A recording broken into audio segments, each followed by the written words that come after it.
Hi friends, welcome to Jignan video session.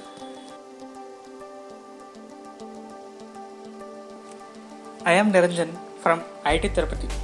Today I am going to give clarity on block on block concept. So let us start our video session. Before going to our main topic, let us see the basic nature of the friction. Friction opposes the relative motion between the surfaces. That means it opposes the relative motion of the body with respect to its contact surface. So always keep it in mind that it opposes the relative motion. So let us go to our main topic, block on block. There are two cases in block on block. One is external force is applied and other is external force is not applied. External force is applied means some force is applied on the one of the blocks to move or slip. There may be two or more blocks. External force is not applied means that block is sliding on the other block with velocity. There is a mixed case also. The force is applied on the block for some time and left for free. So if you get familiar with the first two cases, the third case will be very easy. Now let us see our first case. External force is applied. We can solve this type of problems by following three steps. Step 1. Assuming as one block. How many blocks it is given? Just assume as one block and then find the acceleration of assumed block. This is common acceleration. Here we are considering that all blocks will move together. The second step is to find the expected friction. Here expected friction means friction required for the blocks to move with common acceleration that we get in the previous step. So the final step is to compare with the limiting friction. If the limiting friction is greater than the expected friction, then it will move together as expected. If the limiting friction is less than the expected friction, then the block will slip. So the summary is assuming as one block and finding the common acceleration and finding the expected friction and comparing with the limiting friction. If the assumption fails at any surface, then the surface will slip and repeat the steps again. Let us see one example for getting clarity on these steps. Example 1. Given 3 blocks of 10 kg, 20 kg, 30 kg with coefficient of friction mu1 is equal to 0.5, mu2 is equal to 0.25, mu3 is equal to 0, that is a smooth surface, and 100 newtons of force is applying on the upper block. Now let us see what will happen to these blocks. Now our first step is to convert them into one block and find the common acceleration. Now these blocks are assumed as one 60 kg block with 100 newtons force applied on it and with mu is equal to 0 since ground surface is given smooth surface. Let us find the common acceleration. Force minus friction is equal to mass into acceleration. Here friction is given 0, so force is equal to mass into acceleration. 100 is equal to 60 into, so we get the acceleration 5/3 meter per second square. Limiting friction of the two surfaces are 50 newtons, 70 newtons. We can find this by using the formula friction is equal to μmg.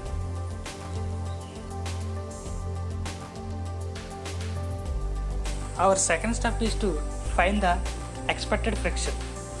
Here we have to find the friction required for the block to maintain the common acceleration. Okay, let us go to our first block.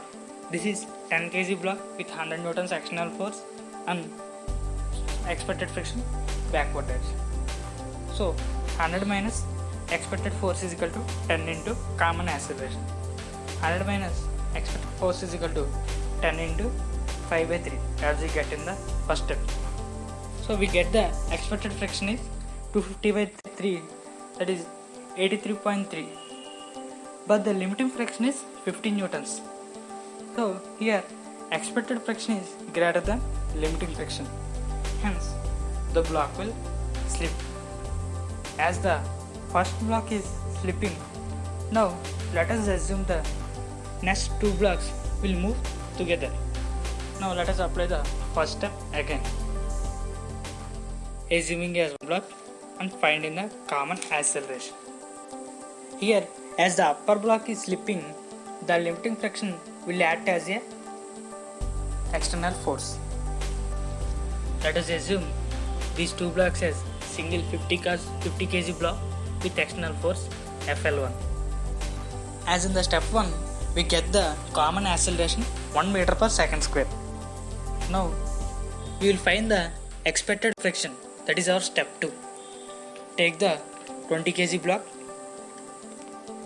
external force 50 newtons acting in forward direction, and we are assuming the expected friction acting backward direction.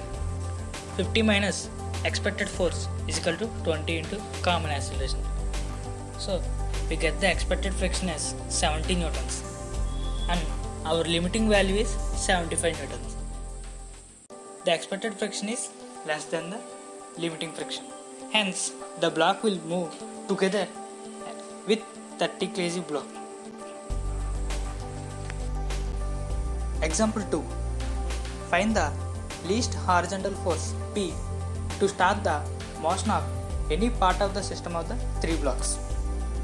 Given 30 kg block, 10 kg block, 20 kg block with the coefficient of friction 0.3, 0.2, 0.1. As it is our first step, let us assume the 3 blocks as single block of 60 kg with the external force P and the coefficient of friction 0.1. As it is the coefficient of friction between the contact surface and ground. As we are assuming as one block, no block should move until P becomes 60 newtons. So let us take P as 60 newtons. The limiting frictions of the 3 blocks are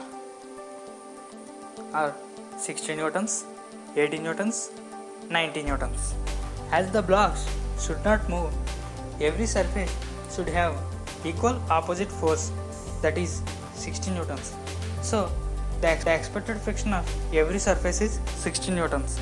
Fe3 is equal to 60, Fe1 is equal to 60. Expected frictions are less than limiting value. So our assumption becomes true. As our assumption is correct, the 3 blocks will first move together without slipping. Now let us move to second case. Force is not applied. We will do this case by solving this example. Given 1 kg and 2 kg block with a coefficient of friction 0.40 between them and the ground is smooth. The upper block is imparted with a velocity of 16 meters per second at t is equal to 0. And find the time at which both blocks will attain equal momentum. Be careful. They don't ask when they will attain the common velocity. They ask when they will attain the common momentum. Let at time t, momentum of 1 kg block is equal to momentum of 2 kg block. That is m1 v1 is equal to m2 v2. We have to find v1 and v2.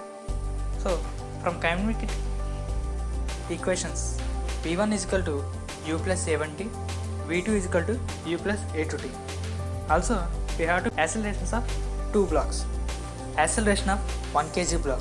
Here, 1 kg block is moving forward relative to its contact surface.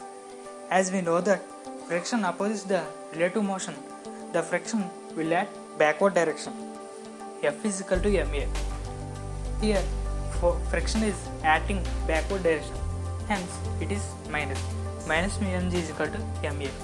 Minus 4 is equal to 1 into a. And we get the acceleration is equal to minus 4.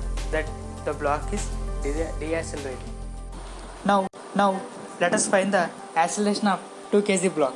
Here, friction will act forward direction as it opposes the relative motion. Again, force is equal to mass into acceleration. Vmg is equal to ma. Here, Vmg is 4 newtons and 4 is equal to 2a.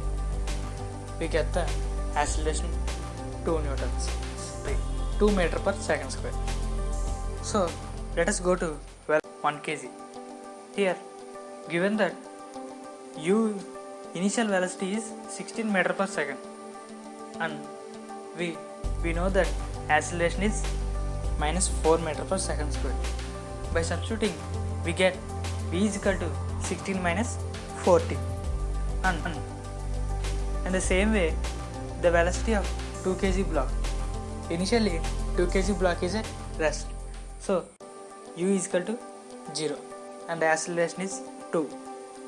By substituting, we get v is equal to 2t. So now let us substitute these velocity values in the momentum equation. Now let us substitute these velocity values in the momentum equation. m1 v1 is equal to m2 v2. 1 into 16 minus 40 is equal to 2 into 2t. By rearranging, we get 8t is equal to 16, t is equal to 2. That means at t is equal to 2, the two blocks will attain equal momentum. Friends, I hope you got clarity on this concept. Thank you.